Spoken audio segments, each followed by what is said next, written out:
Assalamualaikum warahmatullahi wabarakatuh. Nama saya Chandra Kumaratungga. Di sini saya akan mempresentasikan mengenai Memory Management Unit. Oke. Yang pertama ada konsep dasar memori. Di sini memori merupakan inti dari sistem komputer modern.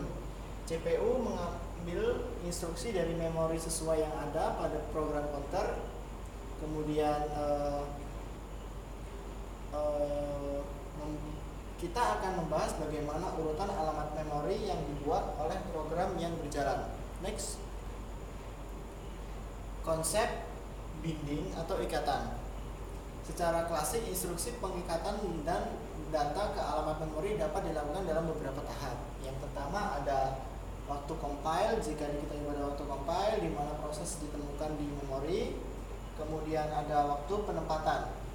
Kemudian juga ada waktu eksekusi, proses di mana dapat dipindahkan dari suatu segmen memori ke lainnya. Kemudian ada penempatan dinamis.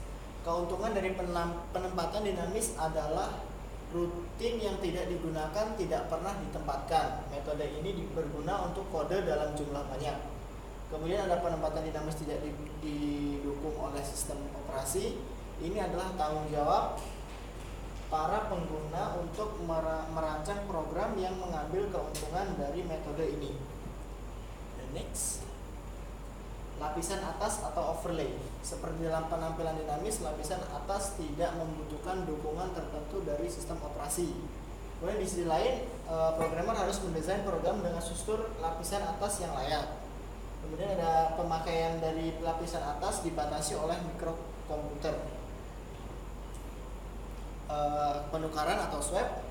Di sini sebuah proses membutuhkan memori untuk dieksekusi. Sebuah proses dapat ditukar sementara keluar memori ke backing store atau disk dan kemudian dibawa masuk lagi ke memori untuk dieksekusi. Alokasi memori yang berdampingan. Di sini memori biasanya dibagi menjadi dua bagian. Yang pertama ada sistem operasi atau operating system, kemudian ada proses pengguna atau user process. Kemudian ada sistem operasi dapat dialokasikan pada memori bagian bawah atau memori maupun memori bagian atas. Memori memerlukan suatu perlindungan yang disebut dengan istilah memory protection, yakni perlindungan memori terhadap sistem operasi dari proses pengguna. Proses pengguna yang satu dari proses pengguna lainnya.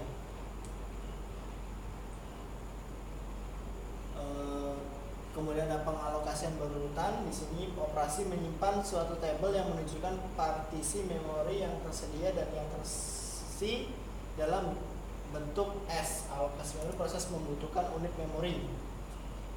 Di sini ada pembicaraan alokasi sesuai yang terbaik. Next. Kemudian ada segmentasi, salah satu aspek penting dari manajemen memori yang tidak dapat dihindari dari pemberian halaman adalah pemisahan cara pandang pengguna dengan tentang bagaimana memori dipetakan dengan keadaan yang sebenarnya.